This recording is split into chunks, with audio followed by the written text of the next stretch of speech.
Welcome to the monthly vinyl voyage. In September 2022, I started an experiment, building myself a new music collection from scratch at a rate of no more than one album a month. 2 years later, it's formed 24 great albums, and I'm taking a bit of time to look at each of these purchases, to learn more about it, to reflect on what it means to me, and to digress onto any side notes that I find interesting. This is my record of the month from May 2023, a birthday gift to myself, album number 8 in my music collection, and it is Dookies by Green Day.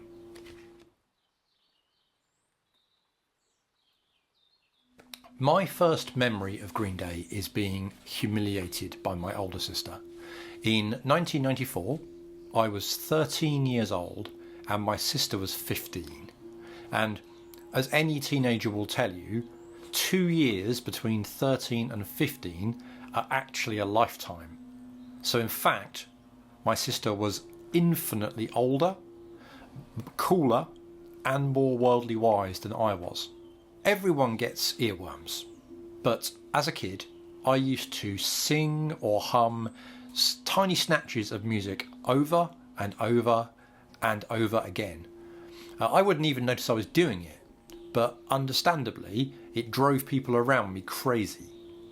Now, it may well have been echolalia, which is interesting because whilst I grew out of it, it's something I now see my daughter doing.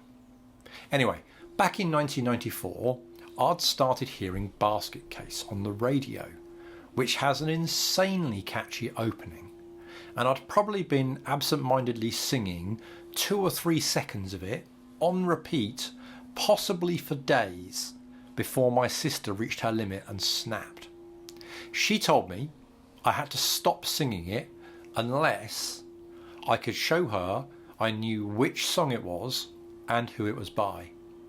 Well, I wasn't really sure what song it was. I'd probably heard it on the car radio 3 days before, but mistakenly I stuck to my guns and I told her with all the fake certainty I could muster that I was singing Green Day by Basket Case. Obviously, she found that hilarious and told everyone and anyone who would listen what an uncool idiot her little brother was. Ah, the fun memories of being neurodivergent in the 90s. In truth, I was slightly too young for Green Day's arrival in 1994. My older sister had friends who would record and copy tapes for her while I wasn't really listening to anything. A little later, I did get a portable CD player, which was groundbreaking and I loved. But my access to CDs was limited to albums my family would buy for me. Certainly nothing that would have had a parental advisory label if they existed in 1994, but that's a different story. So I have to fast forward a few years to university. Now, university for me was a great time. I loved my course, I loved the life around it, and I loved spending time with a new and varied set of folks, sharing in what they knew and cared about, which was often very different from my own experiences. For a few years, I was living in a shared house with Jeff, and his love was music. He had hundreds of CDs in his collection, which was unusual for a student in 2000, and I could borrow them, so suddenly I had access to loads of new music. Now that is such a non-event in the age we live in now, with Spotify, Amazon Music, YouTube Music, but in 2000, access to music represented thousands of pounds of investment. And music was borrowed and returned, and you had to find someone who had something worth borrowing. And this was really when I discovered Green Day's full repertoire, and I found it was oddly perfect for me to study to at all hours of the day or night. My course involved a lot of coursework, a lot of screen reading, and a lot of time sat coding, and I found this was great music to help me focus. Green Day wise, we had Dookie, Insomniac, Nimrod and Warning, all ripped to MP3s, making a 3-hour playlist. One thing about listening to them like that is that often on shuffle, I still don't really know what the track names are or which tracks are from which album. But I had favourites. For example, Good Riddance was one of the tracks that made me buy my first guitar.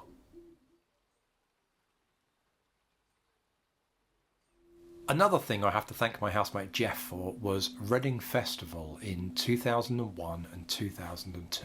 Reading Festival and its partner Leeds Festival are music festivals that happen on the August bank holiday weekend in the UK.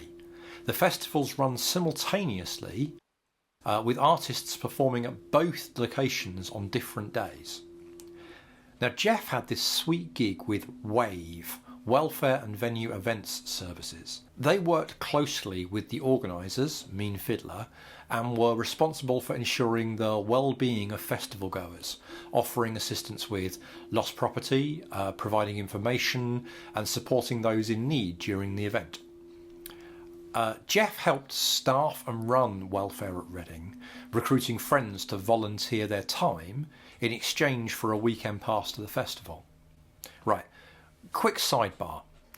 Before I get into this story proper, I need to clarify what the UK was like back in 2001-2002. A few people had mobile phones, but they were expensive. Teenagers at a music festival definitely would not have had a mobile phone. And the mobile phones that people did have, they weren't on the internet. The 1, 2 and 3G networks hadn't been invented yet. You're probably paying in cash because there's no mobile internet for vendors to take card payment. Also, mobile phones didn't have cameras on them. Cameras still took film until around 2004, and camera phones would take another decade to become the norm. So there were no quick videos of your mates or bands, and you can't just message your parents unless you can borrow a phone to call them on their landline. We went along to Reading Festival to work the Inspect tent. There were a lot of teenagers at Reading Festival, and unfortunately a few of them each year would get chucked out by security. My memory is that these were kids about our age or slightly younger doing dumb stuff, like dancing on top of porta potties or mouthing off at security in the middle of the night.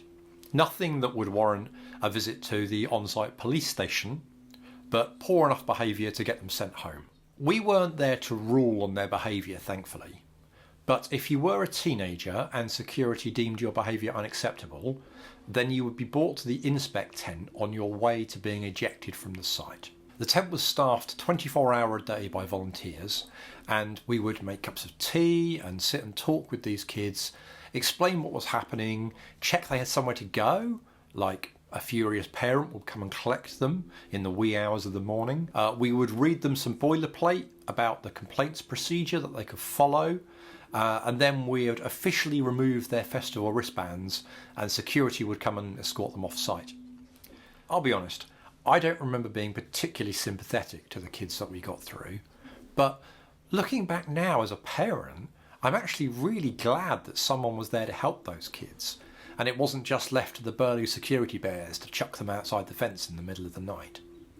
Anyway, working Inspect was awesome.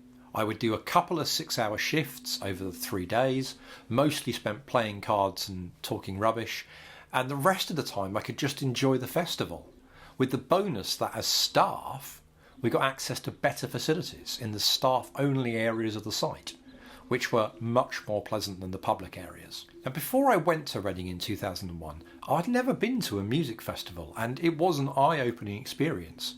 I loved parts of it, I hated parts of it, and I was very pleased to do it again in 2002.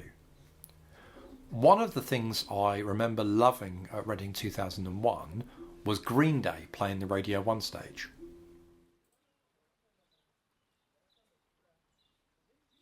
Let's talk about where Dookie came from. Green Day's story begins in the Bay Area with Billy Joe Armstrong, a music-obsessed kid who found a kindred spirit in Mike Pritchard, later known as Mike Durant. The two became best friends and musical partners, forming their first serious band, Sweet Children, at the age of 15. Initially the band also included bassist Sean Hughes and drummer Raj Punjabi, but they were soon replaced by John Kiffmeyer, also known as Al Sobrante. and Dirnt switched to bass, solidifying the trio. The band quickly became a fixture of the vibrant Bay Area punk scene, centered around the iconic 924 Gilman Street Club in Berkeley, California. The club was a hub for punk bands and fans, known for its fiercely independent ethos and DIY culture.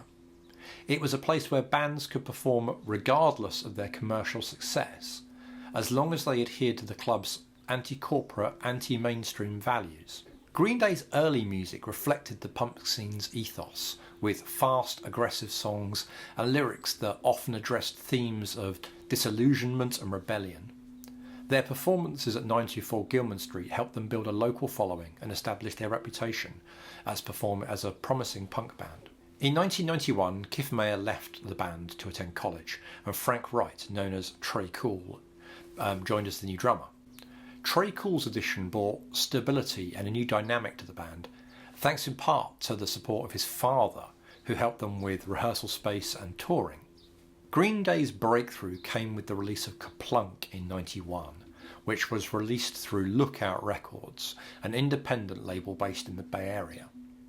Lookout Records was known for supporting local punk bands and fostering the DIY ethos of the punk scene. Kerplunk gained significant attention and led to interest from major labels. Despite the risk of being labelled sellouts by their fiercely independent local scene, Green Day signed with Reprise Records. The decision was driven by their ambition to reach a larger audience and their belief in their potential, supported by producer Rob Cavallo. In 1994, Green Day released Dookies, their major label debut. This marked a significant shift from their punk roots to mainstream success, a move that was both brave and necessary for their growth.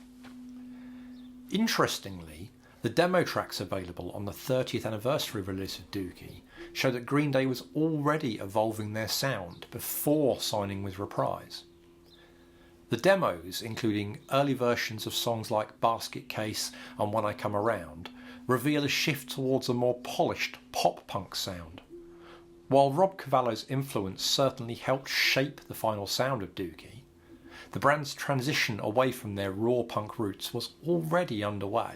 The evolution in their music suggests that Green Day's decision to move towards a more mainstream sound was not solely influenced by the major label, but was a natural progression in their artistic journey.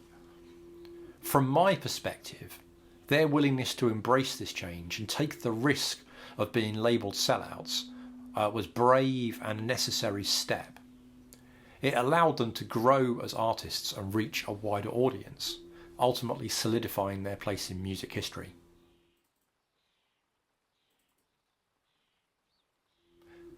Let's talk about the songs, starting with the biggest singles.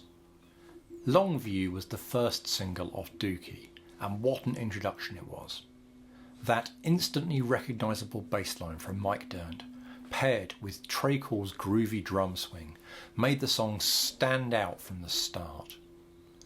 And then you have Billy Joel Armstrong's lyrics, pure teenage boredom, self-destruction and frustration wrapped up in a song that's both laid back and explosive. The verses just kind of slink along and then boom, the chorus kicks in full force. It's raw, it was different, and it put Green Day on the map in a big way. Basket Case came next and quickly became one of their biggest hits. Billy Joe has talked about how the song is basically him putting his struggles with anxiety and panic attack into words. And that contrast, lyrics full of paranoia and fear, but set to this super catchy, almost lullaby-like melody, is what makes it so great. It starts with just him and the guitar, and then builds as the rest of the band jump in, making it a perfect example of Green Day's ability to turn serious themes into something that still feels fun and energetic. Then there's When I Come Around, the fourth single, and the one that really cemented Green Day as huge. This one's different, mid-tempo, kind of a power pop vibe, with that simple but hypnotic riff. Lyrically, it's about feeling like a screw-up and waiting for a second chance, which resonated with tons of people. Trey and Mike keep the rhythm tight, and the chorus is ridiculously catchy. And the music video, with the band just wandering around San Francisco, only adds to the song's nostalgic appeal. Now, having a blast. This one's dark. Really dark. It's basically a song about a guy who's so angry with the world he's ready to take it down with him. Back in the 90s, that kind of angst-driven, over-the-top revenge fantasy was more common in music. But today, yeah, probably wouldn't fly. The lyrics are intense, but there's also an underlying feeling of frustration and helplessness. And by the end of the song, even Armstrong seems to be acknowledging how pointless this kind of thinking is. It's heavy, but you still get that classic Green Day catchiness, making it one of those songs that sticks with you, whether you love it or feel it's uncomfortable. Let's talk about the transition from Chump to Longview.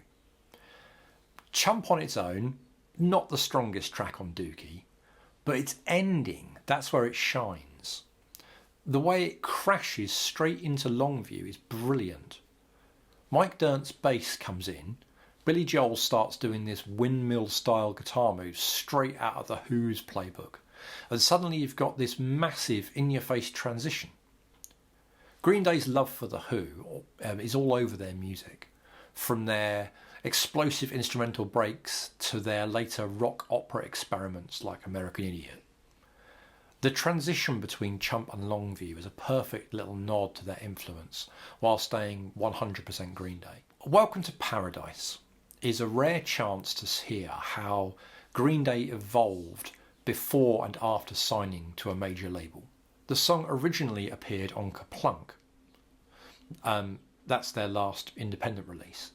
And whilst it was great even then, it lacked the punch of the later version.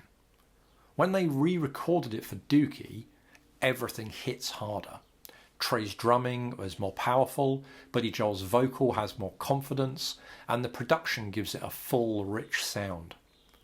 But even with the upgrade, the song didn't lose its heart.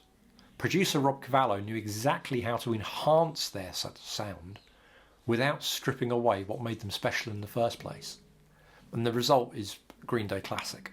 If you were listening to Dookie on a CD, you probably missed out on something cool. The way Basket Case and She are sequenced. On a tape or on vinyl, there's a natural side break between them, which makes a lot of sense emotionally. You get the anxious, nervous energy of Basket Case, and then instead of being thrown right into the next track, there's a pause because you've got to turn the tape over or go and flip the disc. Then She comes in, a song that's softer, more introspective, and that little moment of breathing room between the track makes the songs hit even harder. Speaking of She, it's got one of the coolest backstories on the album, and this I learnt during the research for this. Billy Joel wrote it in response to a feminist poem his then girlfriend showed him. It's basically his way of saying, I see you, I hear you, and I respect what you're fighting for. Lines like, scream at me until my ears bleed, I'm taking heed just for you, show that willingness to listen and understand something. It's not a lot of something punk bands were singing about at the time. The song itself is structured perfectly too, starting out quietly and then bursting into the full band energy. Fun fact, the original 4-track demo of She was one of the things that caught Rob Cavallo's attention and made him want to work with Green Day. And yet the final version absolutely delivers. Coming Clean might be one of the most personal songs Billy Joel ever wrote. It's about his experience coming to terms with his bisexuality at age 17, something that wasn't often talked about in the mainstream in 1994. The song is short, fast and to the point, but it carries a lot of weight. Green Day has always supported the LGBTQ+ community, and this song was a big statement, even if it wasn't marketed that way at the time. They even insisted on touring with Pansy Division, an openly gay punk band, despite pushback from venues. That commitment to inclusivity and being unapologetically themselves is a huge part of why Green Day has always resonated with so many different kinds of fan.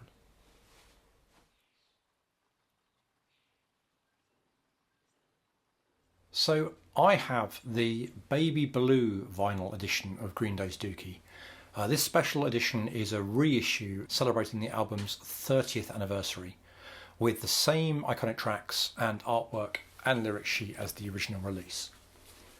Let's talk about the album cover.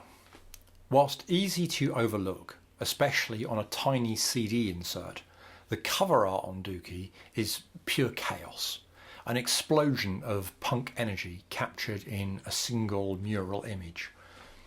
A fighter jet flown by a dog streaks across the sky dropping bombs on a sprawling cast of characters which bring the scene to life in a way that feels both anarchic and oddly meticulous. Created by artist Richie Butcher, it's worthy of Where's Wally level scrutiny. Deeply rooted in the East Bay punk scene, Butcher was given just the title Dookie as inspiration, and from that single prompt he unleashed this visual storm, filling every inch with hidden details and with subtle nods to punk history. Rather than Where's Wally, Butcher admitted being inspired by artist Gilbert Shelton's work with the fabulous Furry Freak Brothers, not one I know, which the artist grew up reading, along with the cover of the Grateful Dead's 1978 album Shakedown Street. Look closely and you'll find winks to rock legends and cultural icons. There's a figure that represents the Mona Lisa from Black Sabbath's debut album. Another character has the unmistakable stance of AC/DC's Angus Young. These references aren't accidental. They're a reflection of the band's influences woven into this madness.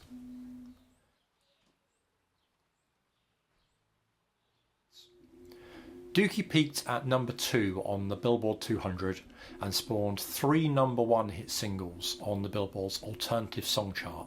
That's Longview, Basket Case and When I Come Around. The band earned their first Grammy for Dookie, and it won Best Alternative Music Performance. The album would eventually go double diamond certification with over 20 million copies sold worldwide.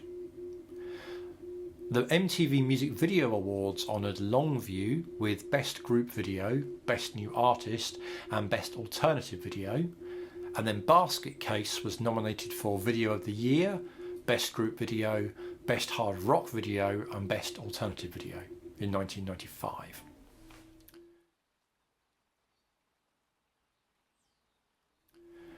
What's to love?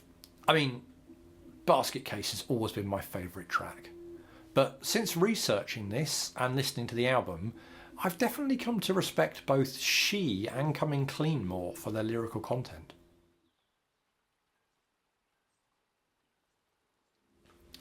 And what's missing? Jason Andre Relva. Hope I've said that right.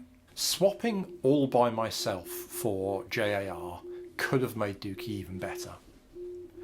All By Myself, it's not even really a song. It's more like a 90s novelty, a hidden track of studio goofing around. Fun, sure. Essential, not even close.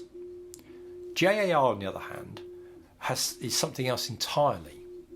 Written by Mike Dirnt in memory of his childhood friend who tragically passed away in a car accident, it's raw, introspective, and grapples with themes of mortality and living in the moment. It carries a weight that could have added more emotional depth to Dookie, balancing its reckless energy with something more reflective. And here's the thing, it could have happened. JAR was recorded during the Dookie session, but instead of making it onto the album, it ended up on the Angus movie soundtrack, which obviously we all know.